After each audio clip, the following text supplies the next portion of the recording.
Bismillahirrahmanirrahim. Welcome to class 7th D1 Math 7th edition lecture number 16. Today we will start chapter number 10, which is points, lines and planes. Geometry पे based ये chapter हमारा chapter number 10 start हो रहा है। जो आज का हमारे पास लेक्चर है वो टोटली बेस्ड है हमारे पास डेफिनेशंस पे। सबसे पहले तो हम इन डेफिनेशंस को समझेंगे, देखेंगे और इसके बाद फिर हम अपने आगे क्वेश्चंस की तरफ जाएंगे। सबसे पहले हमारे पास है पॉइंट।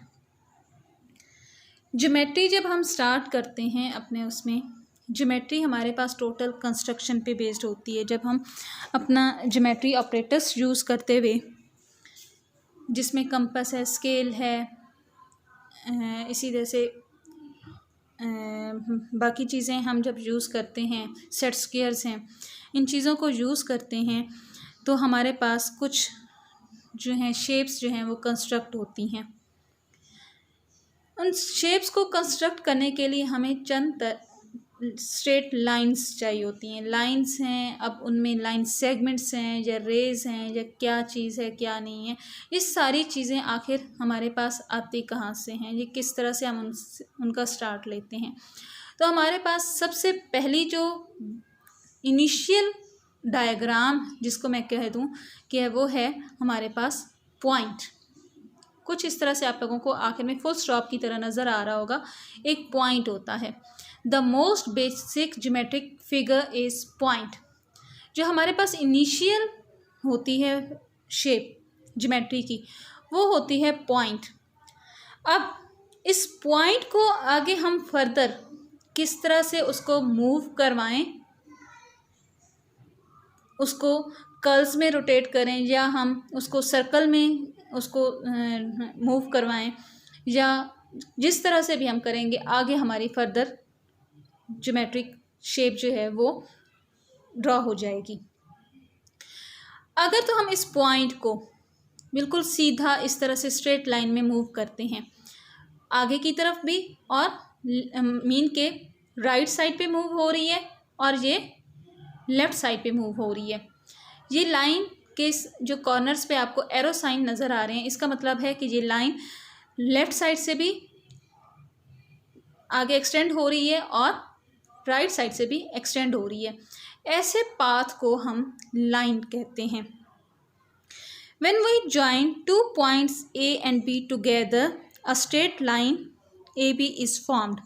यानी अगर हमारे पास A और B कोई से भी दो पॉइंट्स हम कहीं पे भी ले लेते हैं और उनकी तरफ, यानी A अगर हम इस साइड पे ले लें, B इस साइड पे ले लें और इनको हम जब आपस में ज्वाइन करेंगे या हम इनको एक्सटेंड करेंगे इस साइड पे, तो हमारे पास एक ऐसा स्ट्रेट पाथ जो लेफ़्ट और राइट दोनों साइडों से हमारे पास ओपन होगा, मीन कि हम उसको एक्सटेंड कर सकते हैं। वो पाथ हमारे पास है लाइन। थर्ड नंबर पे नेक्स्ट पे है हमारे पास line segment. Line segment mean line का एक छोटा सा पार्ट, एक स्पेसिफिक लेंथ के साथ इसका कुछ हिस्सा।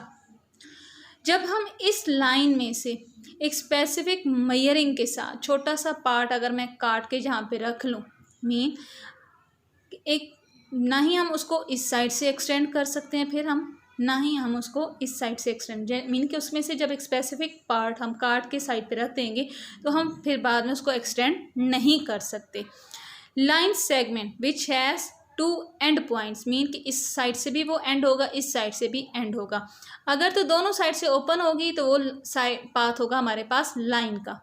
लेकिन अगर एक ऐसा स्ट्रेट पाथ जो हमारे पास दोनों साइडों से एंड होगा तो वो हमारे पास है लाइन सेगमेंट। नेक्स्ट है हमारे पास रे। जैसा कि आप लोगों को पता है कि रे, वैसे हम साइंस में काफ़ी ज़्यादा ये वर्ड यूज़ करते हैं, जिसको हम रोशनी की एक किरण शाह भी कह सकते हैं, कि वो जब एक बल्ब में से रोशनी निकलती है तो वो एक स्पेसिफिक उस बल्ब से रोशनी निकल के पूरे आगे कमरे को, एक रूम को वो लाइट कर रही होती है। सेम ऐसे ही जब हम एक लाइन को, मीन ये लाइन है हमारे पास जो इस साइड से भी इस साइड से एक्सटेंड हो रही है, जब हम उसको किसी एक स्पेसिफिक जगह से काट देंगे, जहाँ से, मीन अगर एक लाइन के दो हिस्से हम इसको कर दें, यानी एक लाइन जब हम टू पार्ट्स में डिवाइड कर दें, मीन जहाँ से जगह से मैंने काट दिया, ये एक एंड पॉइंट इसका इसकी तरफ आ जाएगा, एक एंड पॉइंट इसकी तरफ आ जाएगा। तो सो एक लाइन रे जो है अब ये 2 रेज में कन्वर्ट हो जाती है एक लाइन। सेम इसी तरह से नेक्स्ट है हमारे पास इंटरसेक्टिंग लाइंस। 2 लाइंस जब हम एक दूसरे को इस तरह से क्रॉस करते हैं, कोई से भी 2 लाइंस या 2 से ज़्यादा लाइंस जब एक दूसरे को कहीं ना कहीं किसी जगह पे टच कर जाएं, तो वो लाइंस जो होती हैं वो इंटरसेक्टिंग लाइंस। इंटरसेक्टिंग मीन एक दूसरे को टच कर जाना। वो इंटरसेक्टिंग लाइंस जब कोई से भी 2 लाइंस हैं, 3 लाइंस हैं या कितनी ही लाइंस अगर एक दूसरे को टच कर रही हैं तो वो इंटरसेक्टिंग लाइंस होंगी। और जिन जिन पॉइंट्स पे वो टच करेंगी वो होगा उनका इंटरसेक्टिंग पॉइंट्स। मीन जो मैंने जहाँ पे 2 लाइंस जो हैं एक दूसरे को टच करवाती हुई मैंने जहाँ पे ड्रॉ की हैं, जो कि पॉइंट ओ पे, इसको मैंने ओ का नाम दिया है जहाँ पे जिस जगह पे ये टच कर रही हैं, तो ये है इसका इंटरसेक्टिंग पॉइंट। नेक्स्ट है हमारे पास एंगल। 2 रेज, ये रेज जब हम इनको इनके एंड पॉइंट पे दोबारा से इनको जोड़ लगा देते हैं, ज्वाइंट कर देते हैं इनका जहाँ पे, तो ये हमारे पास कुछ इस फॉर्म में हम इनको फिर मूव कर सकते हैं कि ऊपर नीचे ये 1 रे है, ये 2nd रे है। इनको हम इस एंगल के लिए साइड 1 और साइड 2 या आर्म 1 आर्म 2 बाजू 1 यानी आर्म मीन बाजू, आर्म 1 आर्म 2 का भी नाम दे सकते हैं या साइड 1 साइड 2 का भी नाम दे सकते हैं। ये 2 रेज जब उनके एंड पॉइंट से ज्वाइंट होती हैं तो इनके दरमियान में ये एंगल बन जाता है। जिस पॉइंट पे ये हम इनके एंड पॉइंट से जब हम इनको कनेक्ट कर देते हैं, इस पॉइंट को हम कहते हैं इनका, इस एंगल का वर्टेक्स। याद रखिएगा ये सारी चीज़ें।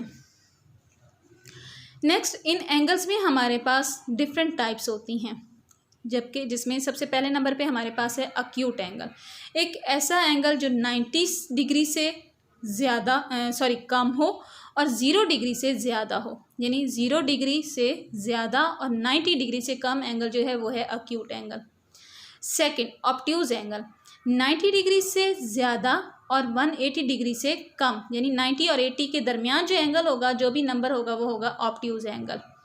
रिफ्लेक्स एंगल मीन 180 से लेकर 360 के दरमियान में जो भी हमारे पास एंगल आएगा वो होगा हमारे पास रिफ्लेक्स एंगल। नेक्स्ट है जी राइट एंगल। राइट एंगल हमारे पास है एग्जैक्ट जो भी एंगल 90 डिग्री पे होगा वो होगा हमारे पास right angle. Straight angle, straight angle हमारे पास होता है एग्जैक्ट 180 डिग्री पे हमारे पास स्ट्रेट लाइन बन जाती है हमारे पास, मीन के 180 डिग्री पे स्ट्रेट लाइन जो है उसमें टोटल एंगल 180 डिग्री का होता है। नेक्स्ट है जी कंप्लीट एंगल। कंप्लीट एंगल हमारे पास होता है एग्जैक्ट 360 डिग्री, यानी एक पॉइंट, मीन के मैं जहाँ पे पॉइंट घुमा, ये पॉइंट, इस पॉइंट पे पूरा एक सर्कल घुमा दें तो इस पूरे सर्कल में आपको मिलेंगे 360 डिग्री एंगल, यानी कंप्लीट एंगल ये होगा एक पॉइंट पे। नेक्स्ट ही हमारे पास आ जाते हैं जहाँ पे एंगल्स को किया है। इसी तरह से हमारे पास 2 तरह के पेयर्स होते हैं। एक पेयर होता है कंप्लीमेंट्री एंगल और दूसरा पेयर होता है सप्लीमेंट्री एंगल। अब कंप्लीमेंट्री एंगल्स ऐसे एंगल्स को कहते हैं कि अगर 2 एंगल्स, मैंने जहाँ पे डिग्री के साइन लगाए हुए हैं, 2 एंगल्स हैं, कोई एंगल एक ए है दूसरा बी है, इन दोनों को अगर मैं ऐड करूँ तो हमारे पास सम 90 डिग्री के इक्वल आ जाए, यानी 2 एंगल्स को प्लस करने से हमारे पास अगर आंसर 90 डिग्री के इक्वल आ जाए, राइट एंगल, तो हम कहते हैं कि ये दोनों एंगल ए और बी ये दोनों एक दूसरे के कंप्लीमेंट्री एंगल्स हैं।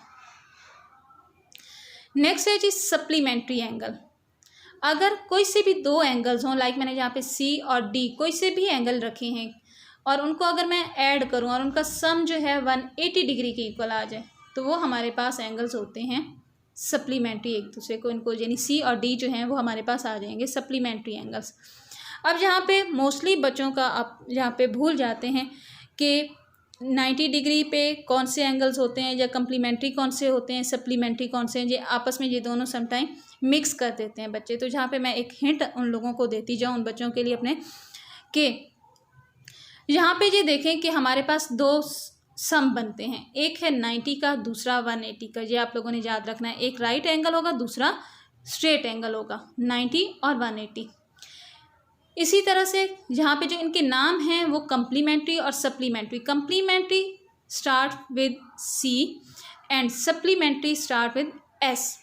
अब यहाँ पे दोनों में देखें, ये सी और एस जो हैं इंग्लिश के अल्फ़ाबेट्स हैं, 90 और 180 जो हैं मैथ्स की काउंटिंग है। अब यहाँ पे देखें, मैथ्स की काउंटिंग में 90 पहले आता है और इंग्लिश के अल्फ़ाबेट्स में सी पहले आता है। तो जो सी पहले आता है उसका सम भी पहले आना चाहिए मैथ्स की काउंटिंग में, मीन 90 डिग्री।